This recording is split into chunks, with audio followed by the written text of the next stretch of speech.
Les vamos a ofrecer a continuación una conferencia del padre Carreira titulada Stephen Hawking.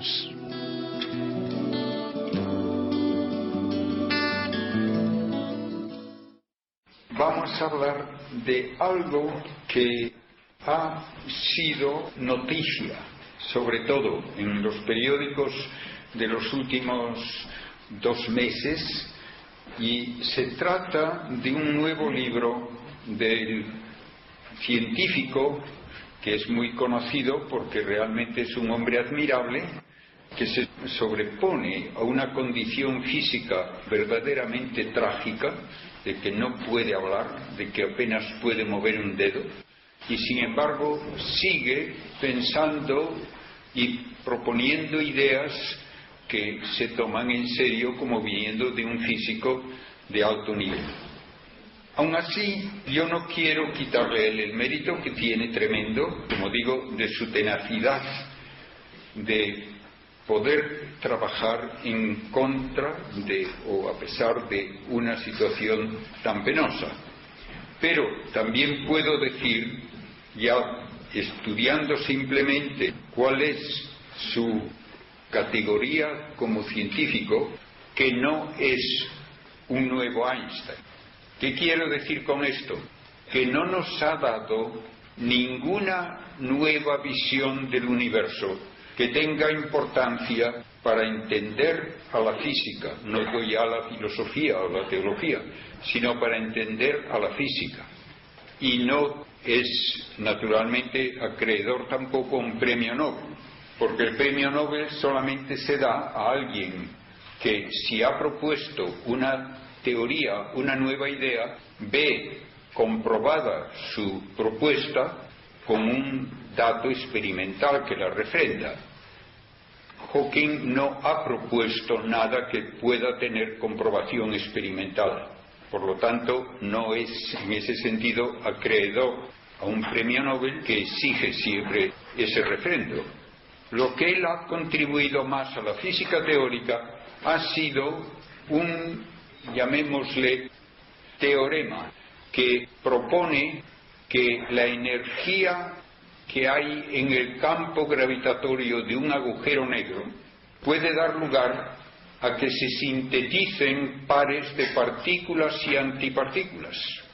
Y de ese par de partícula y antipartícula es posible que uno de los componentes caiga hacia el agujero negro y el otro, por reacción, se escape.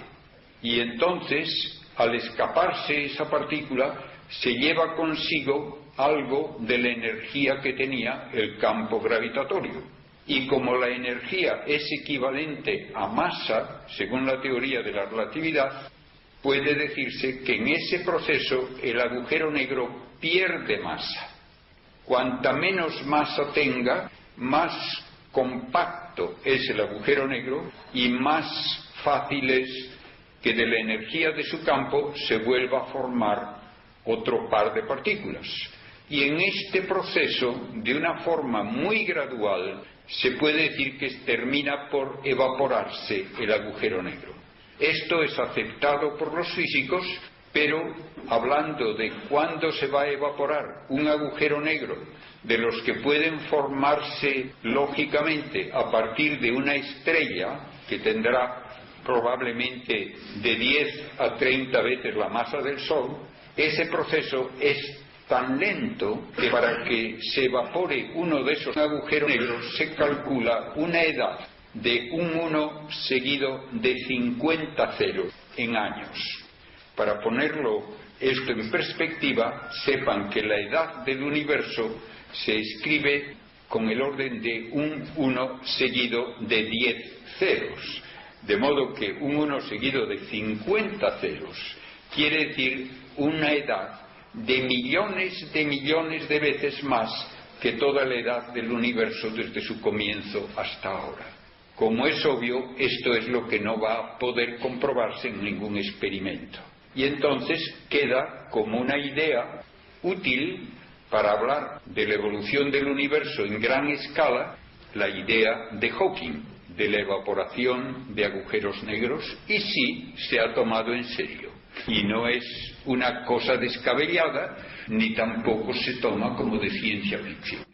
Sin embargo, el que él hable de otros temas, sí puede decirse que hay que someterlo a una crítica constructiva, pero que siempre se espera cuando se propone alguna idea nueva de tipo científico. Recordemos que la ciencia es el estudio de la actividad de la materia, nada más. Y es un estudio que tiene que tener comprobación experimental, por lo menos posible en principio. Lo que nunca puede, ni siquiera en teoría, comprobarse con un experimento, se queda para elucubración matemática, o si quieren ponerlo de una manera un poco menos positiva, ciencia ficción. En esta categoría, pues, de lo no experimentable en principio, no solo por falta de medios técnicos, está el hablar de otros universos. Y está también el hablar de una etapa previa a la gran explosión con que comenzó el universo que estudiamos. Todos los científicos dirán que hablar de un antes del Big Bang no tiene sentido. La respuesta científica se da de una forma tajante, aunque pueda parecer un juego de palabras. ¿Qué hubo antes? No hubo antes. El tiempo y el espacio son solamente atributos de la materia existente, y por eso todo lo que llamamos la realidad material tiene que estudiarse a partir de ese momento. No había un espacio previo, vacío, y no había un tiempo previo. Esto nos cuesta trabajo aceptarlo, porque instintivamente uno piensa que el tiempo siempre puede mencionarse como una fase anterior y otra posterior, pero la ciencia nos dice que no es así. El tiempo es literalmente un atributo de la materia. Una vez que tenemos esto como una base aceptada por la ciencia como hoy la conocemos, recordemos que el primer libro de Stephen Hawking fue La breve historia del tiempo, y en este libro él aceptó la idea de un comienzo del Big Bang y llegó a proponer primero una manera meramente formalista, matemática, de evitar el comienzo implícito en el Big Bang, recurriendo a lo que él llamaba un tiempo imaginario. ¿Qué es en física y en matemática algo imaginario? Es una cantidad que se multiplica por la raíz cuadrada de -1, y como no existe una raíz cuadrada de -1, entonces a ese número, llamémosle así, que combina la raíz cuadrada de -1 con una cifra cualquiera, se le llama un número imaginario. Pues bien, él dice que si en las ecuaciones de la evolución del universo, en lugar de poner la variable tiempo, pone la variable tiempo imaginario, entonces no hay un comienzo. Y con eso quería evitar el hablar de un Big Bang que realmente implica un comienzo total, sin antes y sin espacio previo. A esto uno puede contestar que la ciencia habla de la realidad, no de ficciones matemáticas. ¿Qué es lo que nos dice la ciencia de la realidad material? Lo más elemental y lo más obvio es que tenemos que aceptar que las estrellas producen energía consumiendo un combustible nuclear que durante el 90% de su existencia es hidrógeno, y a partir del hidrógeno se forma helio en reacciones nucleares que tienen lugar si la temperatura es superior a 10 millones de grados. Para ponérselo en un contexto más cercano, el Sol es un reactor nuclear. La temperatura central del Sol se calcula en unos 15 millones de grados. Y allí, cada segundo, 800 millones de toneladas de hidrógeno se transforman en helio. De esa cantidad enorme, 4 millones de toneladas aproximadamente de masa se escapa del Sol en forma de pura energía, luz y calor. Estrellas que tienen una masa mucho mayor que el Sol alcanzan una temperatura mucho más elevada en su centro, necesitan esa temperatura porque la estrella tiene que estar en un equilibrio dinámico. La temperatura central tiende a la expansión de los gases, la fuerza de la gravedad tiende a comprimirlos. La estrella tiene que estar en una situación de equilibrio, en que produce exactamente la cantidad de energía adecuada para contrarrestar la fuerza gravitatoria de las capas externas. Y de esa manera la estrella mantiene un tamaño casi constante durante el 90% de su existencia y también una luminosidad casi constante. Pues bien, el Sol está haciendo eso.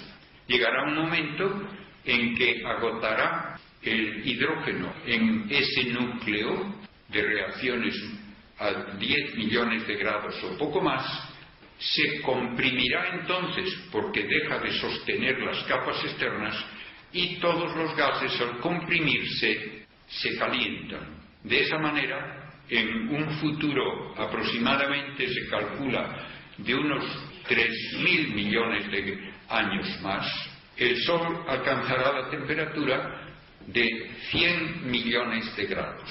A esa temperatura, a partir de helio, se pueden formar carbono y oxígeno.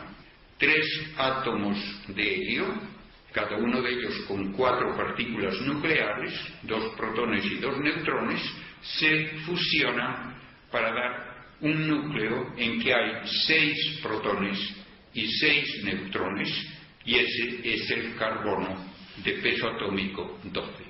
A partir de carbono y helio se puede formar oxígeno, que tendrá 8 protones y 8 neutrones con un peso atómico 16. Bien, una estrella como el Sol no puede hacer ya más, y entonces evoluciona la estrella perdiendo sus capas exteriores en lo que llamamos una gigante roja, y queda un núcleo aproximadamente del tamaño de la Tierra, compuesto casi exclusivamente de carbono súper denso, cristalizado, de tal manera que 1 centímetro cúbico del centro de esa enana blanca, que así se llama el cadáver, pesaría aquí en la Tierra 50 toneladas. Estrellas todavía de mucha más masa que el Sol pueden alcanzar la síntesis del hierro y terminan con una enorme explosión, lo que llamamos una supernova, en cuya explosión se forman todos los elementos más pesados, desde el hierro hasta el uranio. De modo que si ustedes tienen un anillo de oro, de plata, unos pendientes, un reloj, una cosa, sepan que es ceniza de una de esas estrellas mucho mayores que el Sol, que explotó. El resultado de la explosión es un núcleo de puros neutrones del tamaño como de la ciudad de Barcelona, radio de 10 a 20 kilómetros.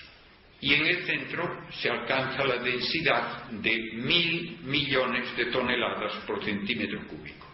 Finalmente, en el caso de las estrellas mucho mayores, tal vez de 20 veces o más la masa del Sol, lo que queda cuando ya no hay reacciones nucleares que contrarresten a la gravedad es lo que llamamos un agujero negro. Típicamente es necesario que ese cadáver tenga por lo menos 3 veces más masa que el Sol para que forme un agujero negro. Y se le llama así porque tiene tal fuerza gravitatoria que la luz misma no puede escapar de ahí. Y como la luz es lo más rápido que hay, si la luz no puede escapar, nada puede escapar.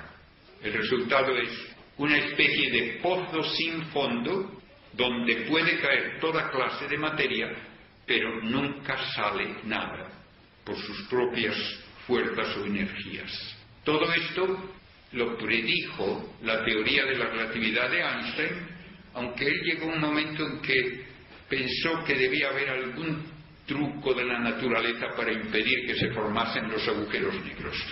Pero estamos seguros de que se forman, y hay agujeros negros de tipo estelar con masa de 3 veces la del Sol en adelante, y en el centro de las galaxias enormes agujeros negros donde grandes cantidades de gas han caído y han formado un núcleo invisible que puede llegar a tener en algunas galaxias 5.000 millones de veces la masa del Sol. Y esto actúa realmente como un pozo sin fondo en que pueden caer incluso estrellas enteras. Todo esto, pues, pone en contexto lo que dijo Hawking de la evaporación de agujeros negros. Cuando se había descrito cómo se forma un agujero negro, daba la impresión de que iban a ser para siempre, que el agujero negro simplemente continúa absorbiendo materia de su entorno, y cuanta más materia cae allí, más fuerte es su atracción y lleva a que caiga todavía otra materia. Lo que Hawking hizo notar fue, muy inteligentemente, que el campo gravitatorio de ese agujero negro tiene una cantidad inmensa de energía. La energía que tiene un cuerpo por tener masa y atraer a los demás forma este campo, que generalmente tiene muy poca intensidad, pero cuando tenemos tal cantidad de masa tan compacta, entonces sí. De tal manera que se ha dicho, por ejemplo, que si una persona cayese sobre un agujero negro, la diferencia de atracción entre los pies y la cabeza, según va cayendo, le convertiría prácticamente en un fideo, que habría una fuerza tremenda de marea que separaría las partes más cercanas de las más lejanas en un tamaño comparable al de una persona. Bien, lo que nos dice Hawking es: piensen ahora en ese campo gravitatorio como un depósito tremendo de energía, y piensen ahora en la mecánica cuántica y en la relatividad general, que nos dice que de pura energía se pueden sintetizar partículas y antipartículas, y esas pueden a su vez volver a encontrarse y convertirse de nuevo en energía. Pero si estamos hablando del entorno inmediato de un agujero negro, aun una pequeña diferencia de lugar de las dos partículas puede hacer que una caiga hacia el agujero negro y la otra, como por rebote, se escape y pierde un poco de energía y un poco de masa ese campo gravitatorio. Y esto lleva a la evaporación. Pero en los comienzos del siglo XX, cuando se hablaba precisamente de cómo es la estructura general del universo, tuvieron que enfrentarse los científicos con dos preguntas que llevaron a resultados inesperados. La primera pregunta: ¿por qué es oscuro el cielo de noche? La segunda pregunta: ¿por qué brillan estrellas? A la primera pregunta de por qué es oscuro el cielo de noche, la única respuesta que se podía dar era que el universo no contiene un número infinito de puntos luminosos.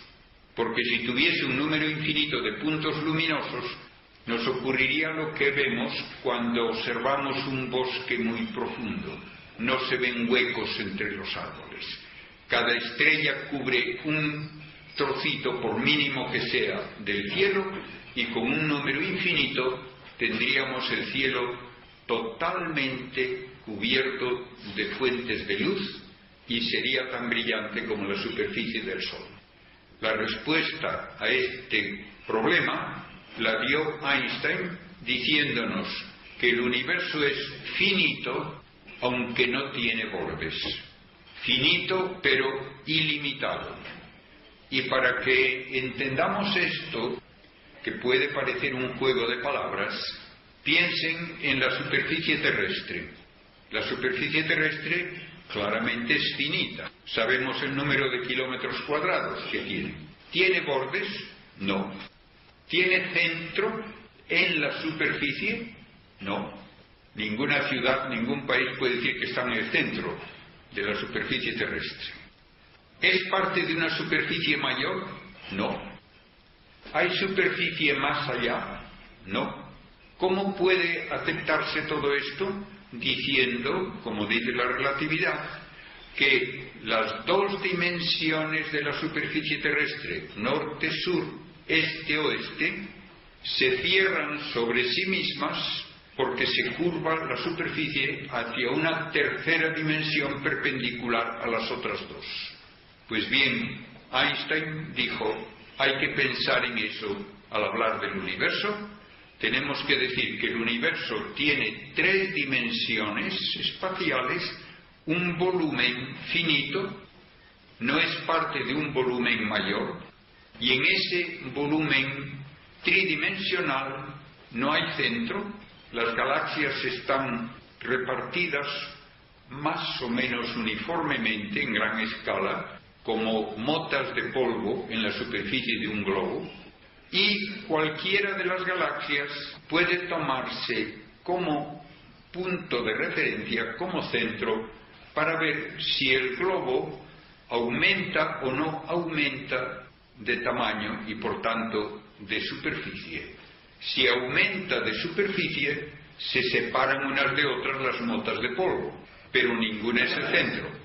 Pues bien, en 1927, un matemático ruso, Friedman, y otro belga, el sacerdote Lemaitre, resolviendo con gran cuidado las ecuaciones de la relatividad de Einstein, llegaron a la conclusión de que necesariamente el universo tiene que estar en expansión y por tanto antes era más pequeño.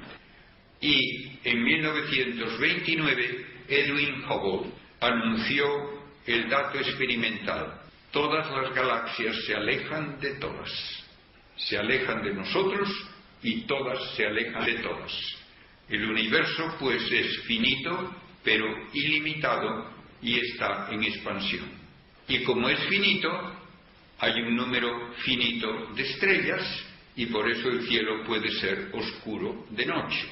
Incluso hay otra consecuencia que también a mí me parece muy importante, incluso más que el de la oscuridad, y es que si hay una masa infinita a mi alrededor, tendré un potencial gravitatorio infinito en este punto, y si esto lo aplico a todos los puntos del espacio, entonces no puede haber diferencias de potencial, y si no hay diferencias de potencial, no hay fuerza gravitatoria neta. Para decirlo de una manera más elemental, si hay una fuerza infinita tirando de mí hacia la derecha y otra igualmente infinita hacia la izquierda, y lo mismo de arriba abajo y delante y atrás, no puedo moverme. No hay fuerza gravitatoria neta, no hay entonces movimiento. Así pues, tenemos que aceptar que el universo es finito y está en expansión, y por lo tanto que antes era pequeño, y tiene uno ya la base por la cual se llega a la idea del Big Bang, la gran explosión. Dando marcha atrás a la expansión, llega uno a un momento cero en que toda la masa del universo estaba en un único bloque, tal vez con un volumen menor que el de un átomo, no sabemos, y hay la gran explosión que es el significado del Big Bang. Como teoría física, lo único que afirma esta teoría es que el estado más primitivo del que podemos tener datos físicos del universo es un estado de altísima densidad y temperatura que ocurrió, hoy día decimos la cifra más exacta, hace 13.700 millones de años. ¿Podemos decir que hay prueba experimental de esto? Sí. Si yo voy por el campo y encuentro cenizas y unas piedras calientes, todo el mundo aceptará que allí hay una hoguera, los restos de una hoguera. Pues bien, no sabré quién causó la hoguera, pero sé que hubo una hoguera. Nosotros hemos encontrado las cenizas del Big Bang. Ya en 1948 se había calculado por George Gamow que en los primeros 20 minutos de esa gran explosión la temperatura excedía los 10 millones de grados y se pudieron formar átomos de hidrógeno y de helio, y el cálculo indicaba que debía ser el resultado una masa de hidrógeno de unas 3/4 partes de la masa total del universo y una masa de helio aproximadamente 1/4 parte. Y como el hidrógeno pesa 4 veces menos que el helio, eso quería decir que de cada 100 átomos, 90 serían hidrógeno, 10 aproximadamente helio. Y esto es todavía lo que el universo es ahora. De modo que el universo es el resultado de esas reacciones nucleares del Big Bang y apenas hay nada de todo lo demás, aunque ese casi nada es lo que permite que exista un planeta como la Tierra y que existamos nosotros. Pero desde el punto de vista de las estadísticas, por cada 1.000.000 de átomos de hidrógeno hay 100.000 de helio y a lo mejor hay 100 de carbono y 8 de oxígeno y menos de todo lo demás. Así pues, necesitamos aceptar este comienzo del universo y aceptarlo también para poder explicar que todavía brillan estrellas. Porque si el universo fuese eterno, ya todas las estrellas habrían consumido su combustible y no podría haber estrellas brillando todavía. Los científicos se dieron cuenta de la alternativa, especialmente en los años 40, 50, 60, y hubo un grupo de ellos, Hoyle, Bondi, Gould especialmente, que propusieron la creación continua de nuevos átomos de hidrógeno para permitir que se formasen nuevas estrellas para reemplazar las que se iban apagando. Entonces ellos querían un universo eterno, no evolutivo, sin Big Bang, pero con creación continua de materia. Ahora bien, uno puede decir, ¿qué es más sencillo? ¿Decir que se crea todo el universo de un golpe o que se está creando constantemente nueva materia? Pues puede decir uno que depende del gusto de cada uno. Pero las consecuencias físicas de ambas teorías, una y otra vez, han ido en contra de la teoría de la creación y se ha abandonado completamente. Lo más que pudieron sugerir sus proponentes fue que esa creación que indica el Big Bang podía ser como un fenómeno local, pero que en gran escala el universo podía no haber tenido principio ni fin. Ahora nos encontramos con una propuesta que no puede tener comprobación experimental y por lo tanto no se ha tomado en serio y, como dijo un científico ruso de mucho prestigio, Yakov Zeldovich, el Big Bang es parte tan firme de la ciencia moderna como pueda serlo la mecánica de Newton. No hay alternativa científica. Y no puede uno salirse del problema proponiendo un tiempo imaginario, porque las estrellas se queman en un tiempo real. Y si las estrellas no se están reponiendo por una creación continua, entonces necesariamente hay que decir que la edad del universo es limitada no ha dado tiempo a que se quemen todas las estrellas. Y todavía, gracias a Dios, les queda mucho tiempo por delante, incluido el Sol. Como ven, pues, el modo de hablar de Stephen Hawking no es científicamente sólido ni aceptable, aunque él quisiera, con un mero truco matemático, decir que las ecuaciones de la relatividad permiten un universo sin comienzo cuando él le pone un tiempo imaginario en lugar del tiempo real. Las cosas ocurren en tiempo real, no en tiempo imaginario. Y él, en un momento de sinceridad, parecía ya también conceder eso, que sus ecuaciones permitían que el universo no tuviese comienzo en ese tiempo imaginario, pero que claro, en el tiempo real sí había habido un comienzo. Y también llegó a decir que sus ecuaciones podían describir un universo, pero no explicaban por qué hay un universo de acuerdo con las ecuaciones. Claro que no lo explican. Por eso uno de los grandes físicos del siglo XX, considerado uno de los mejores físicos, John Archibald Wheeler, da como la pregunta más importante de todas para un científico que piensa sobre la realidad en todos sus aspectos, es ¿por qué hay algo en lugar de nada? Y él dice luego también que la segunda pregunta es ¿qué relación hay entre la existencia humana y las propiedades del universo ya desde su comienzo? Y llega a decir, si no podemos responder a esto, tendremos que confesar que verdaderamente no entendemos nada en su totalidad. Entendemos las cosas que ocurren en nuestro ámbito experimental más o menos inmediato, pero no entendemos toda la realidad. Bien, este libro de Stephen Hawking, como saben ustedes, tuvo un éxito enorme. Se vendieron, creo que más de 1 millón de ejemplares del libro. Bien, poco tiempo después, unos años después, ahora mismo no recuerdo cuántos, Stephen Hawking publicó otro libro con el título de Universos Bebé. Cuando alguien le preguntó por qué había escrito ese segundo libro, tal vez con un sentido de humor inglés, pero también muy realista, dijo, porque me hacía falta el dinero. ¿Qué proponía en ese segundo libro?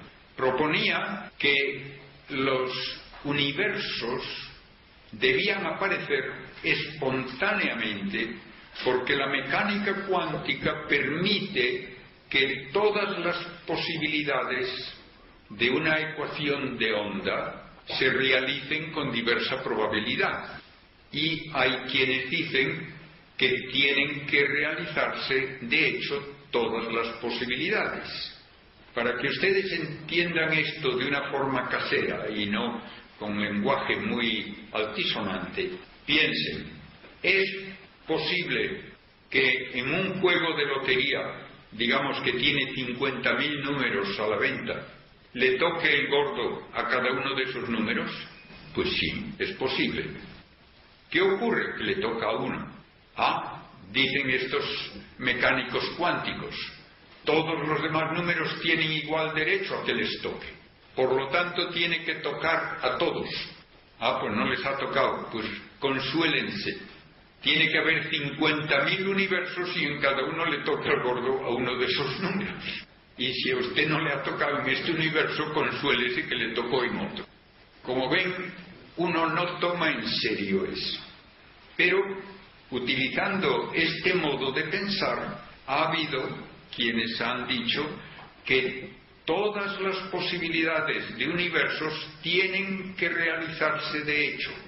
Y entonces Stephen Hawking propuso también que si hay una concentración de materia, como la que hubo en el comienzo del Big Bang, donde hay una densidad inmensa y una temperatura inmensa, entonces espontáneamente se forma un universo. Y llegó a proponer que tal vez una tecnología futura podría en el laboratorio comprimir unos cuantos kilos de masa hasta que alcanzasen la densidad y temperatura del Big Bang y que entonces se formaría otro universo. No dice que iba a ocurrir a si se le forma otro universo en un laboratorio, pero bien, hay gente que no se preocupa de esos detalles. El resultado es que él proponía que tal vez a partir de situaciones de altísima densidad de un universo podían nacer otros, y a eso le llamaba los universos bebé, y que eran como grumos que espontáneamente salían de un universo y luego crecían y daban sus propios grumos también, y así una multiplicidad indefinida de universos. Tuvo, sin embargo, la honradez de decir en un artículo sobre el tema que alguien podría decirle que hablar de esos otros universos bebé no era más científico que lo que se cuenta apócrifamente, pero se cuenta, de que en la Edad Media se discutía cuántos ángeles cabían en la cabeza de un alfiler. Pues bien, yo le doy la razón a Hawking. No tiene más valor lo que él propone de los universos bebé que lo de calcular los ángeles que caben en la cabeza de un alfiler. Es puro perder el tiempo. Si quieren llamarle ciencia ficción o filosofía ficción, lo que quieran, pero no creo yo que nadie lo tome en serio. Aunque recientemente hay la teoría de supercuerdas que va por ese camino. ¿Qué son las supercuerdas? Una construcción teórica que propone que los últimos elementos constitutivos de la materia, en lugar de ser partículas puntiformes muy pequeñas, son hilitos sin espesor medible, con diversa longitud, que pueden estar o sueltos o enroscados y que, vibrando de diversas maneras, producen todas las partículas que observamos. Probablemente un buen teórico que trabaje en eso diría que yo he dado una versión demasiado pueril y simplista de la teoría, pero para consolarme yo tengo una anécdota, un recuerdo de hace años. Estaba yo en Estados Unidos, recibí una revista, Physics Today, que es la revista de prestigio donde se anuncian las cosas más interesantes, y miré en la sección de libros a ver qué recensiones podrían interesarme. Y vi que había una recensión de un libro con el título Supercuerdas. Estoy hablando de hace 25 años, por lo menos. La recensión comenzaba con esta frase: este libro de supercuerdas tiene 1000 páginas. En un espacio tan reducido no puede presentarse adecuadamente la teoría. Yo me dije, cuando me la presenten en 100 páginas y además piense que vale para algo, me tomaré la molestia de leerlo. Pero leerme un ladrillo, 1000 páginas, y que me digan que no basta, no. La vida es demasiado corta para perderla en eso. Recientemente he leído otro libro con el título El problema de la física, The Trouble with Physics, de un físico conocido, Lee Smolin, de Canadá, y él confiesa que ha estado más de 20 años trabajando sobre supercuerdas y que lo mismo que él lo han hecho la mayor parte de los físicos teóricos de prestigio y que han estado perdiendo el tiempo totalmente, que no hay un solo dato que apoye la teoría de supercuerdas, que ni siquiera, dice, es posible decir en qué consiste la teoría de una manera clara y sin ambigüedades, y que lo único que están haciendo es jugar con símbolos matemáticos, y todo en un intento de reducir todas las fuerzas de la naturaleza a una única fuerza que una las ideas de la mecánica cuántica con las de la relatividad. Bien, él dice, ha sido una pérdida de tiempo total. No han conseguido nada y dice, tendremos que repensar las bases más fundamentales de la física para salir de esta especie de marasmo en que nos encontramos. Por tanto, el buscar en esa teoría de supercuerdas también otros múltiples universos se queda en pura ficción matemática. No hay nada que apoye esos múltiples universos. Unos los proponen como sucesivos, otros como simultáneos. Ningún dato físico apoya eso. Para hacerlo más complicado, se dice que esos universos existen en 11 o 10 dimensiones. Y yo recuerdo en un congreso al que asistí, en el que intervine en Filadelfia hace unos años, que se decía por uno de los ponentes que según la teoría de las supercuerdas, que él se tomaba muy en serio, un universo tenía que estar de nosotros a una distancia no superior a 1/10 de milímetro.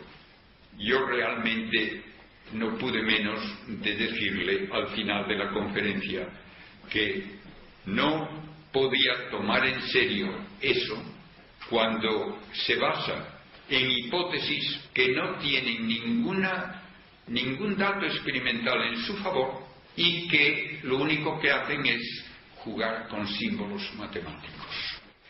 Bien, ¿qué hace ahora Hawking en su último libro? Le llama El Gran Diseño, The Great Design. En este libro, que yo tengo y he estado leyendo hasta donde me llegó la paciencia, porque hay también una reacción ya de que perder el tiempo no. Este libro comienza con un capítulo que no es ciencia y termina con otro que es absurdamente anticientífico. En medio hay otra serie de capítulos donde no dice nada nuevo. ¿Qué dice en el primer capítulo? Que lo único que existe es la materia, regida por unas leyes que no permiten excepción y por lo tanto que la libertad humana es una ilusión, que no somos libres, sino que estamos predeterminados por las leyes de la física para hacer todo lo que hacemos. A un señor que me diga eso, si le veo cara a cara, podría decirle, mire, yo le debo 1.000 euros, pero estoy predeterminado a no devolvérselos. Adiós, buenas tardes. Ya verá si entonces cree en mi libertad o no.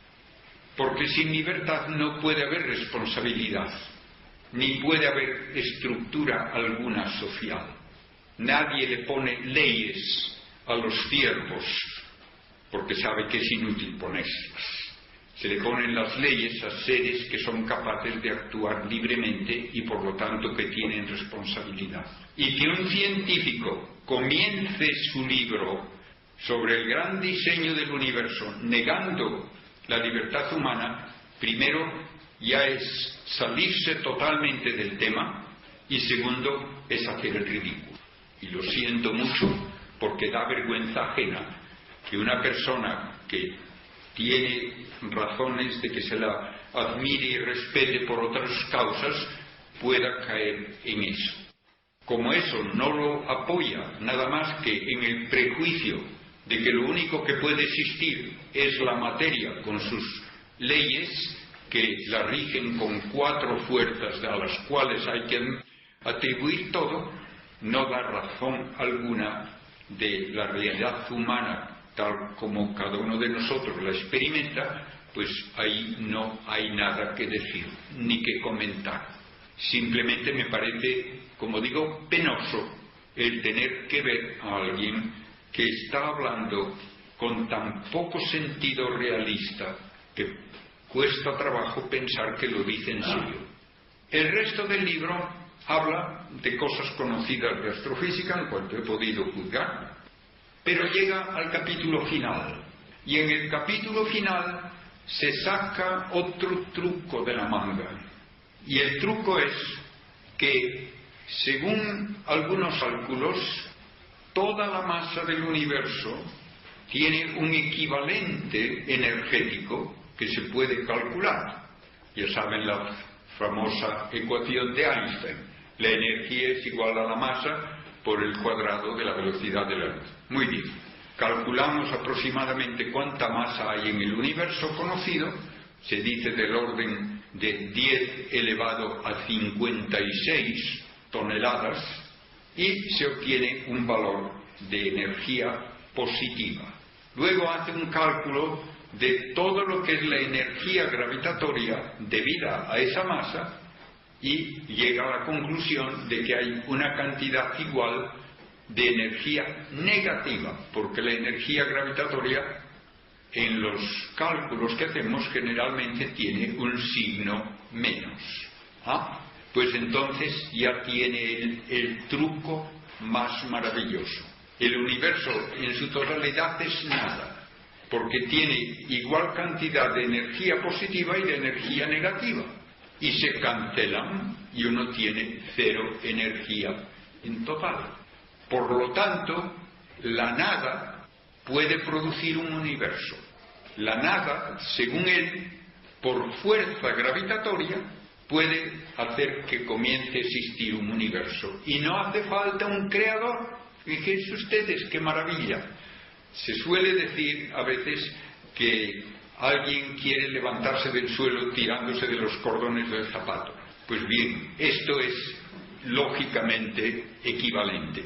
Levantarse del suelo tirándose de los cordones del zapato. De modo que la gran idea de este nuevo libro de Hawking es eso, que hay un universo porque la nada tiene gravedad, y con eso ya se forma un universo completo. Naturalmente, yo le pregunto, ¿de dónde viene la gravedad? Porque la gravedad siempre la atribuimos a la materia, a la masa. La masa tiene fuerza gravitatoria y hablamos de la masa gravitatoria como la razón de ser de todos los campos gravitatorios que conocemos. Entonces, dígame, ¿la nada es nada? Porque si no, no está usted hablando de lo que normalmente se entiende por esa palabra. Pero si es nada, ni tiene masa, ni tiene fuerza gravitatoria, ni tiene nada. Por lo tanto, ¿cómo me puede usted decir, sin que le dé vergüenza, que de la nada, por fuerza gravitatoria, sale todo el universo? Realmente, como digo, da casi pena el tener que decir que este hombre o ha perdido la cabeza o está burlándose de nosotros, y una vez más puede ser que necesite el dinero de otro libro, y como no tenía nada concreto que decir desde el punto de vista físico, se sale con esto, que es una salida fuera de tono completamente. Incluso quienes no quieren aceptar un creador dicen que es absurdo el que Hawking se ponga a decir esas tonterías. La nada no tiene ni fuerza gravitatoria ni propiedad alguna. Lo que hacen algunos físicos, y él tal vez está hablando en ese sentido, es que utilizan de una manera equívoca el concepto de vacío físico.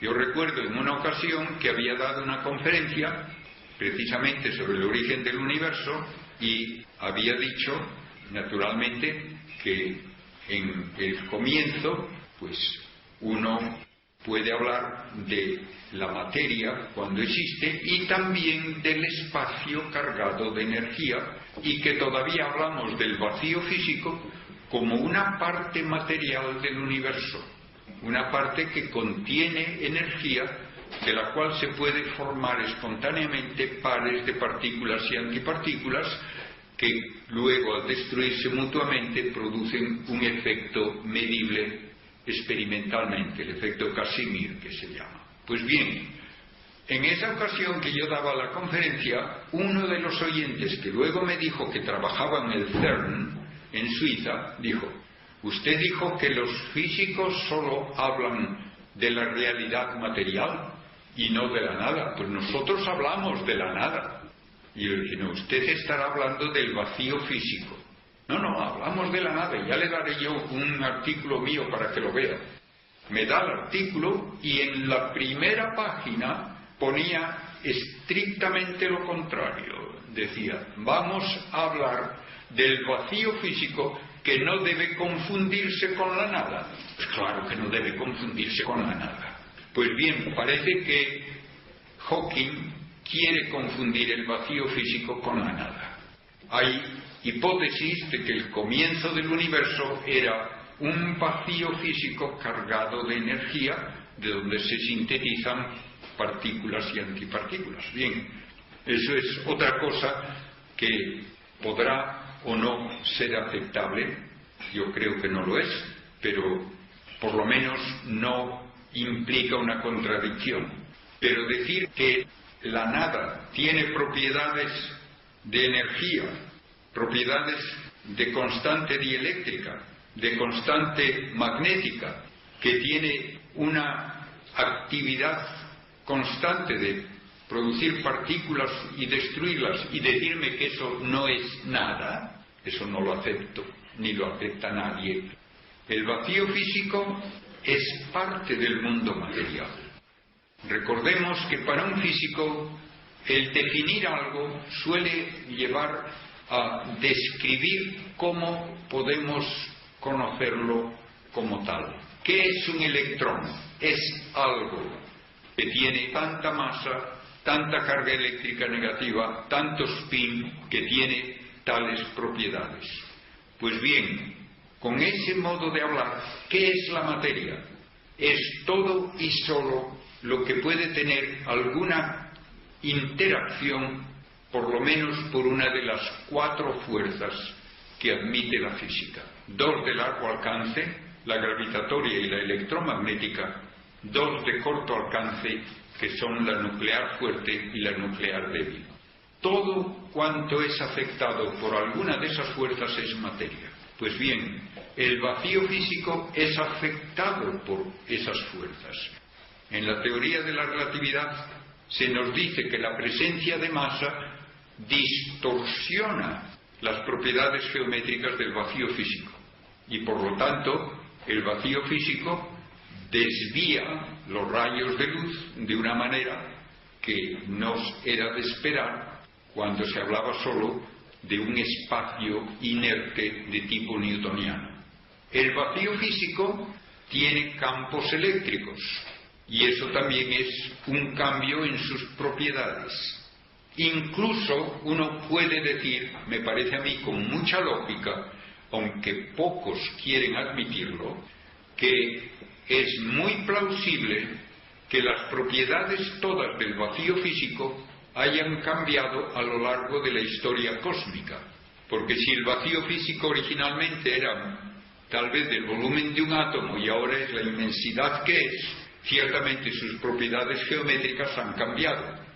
Y yo creo que sería muy lógico esperar que cambiasen también su constante dieléctrica y su permitividad magnética, cosa que llevaría consigo inmediatamente el admitir que la velocidad de la luz en el vacío ha cambiado a lo largo de la historia cósmica.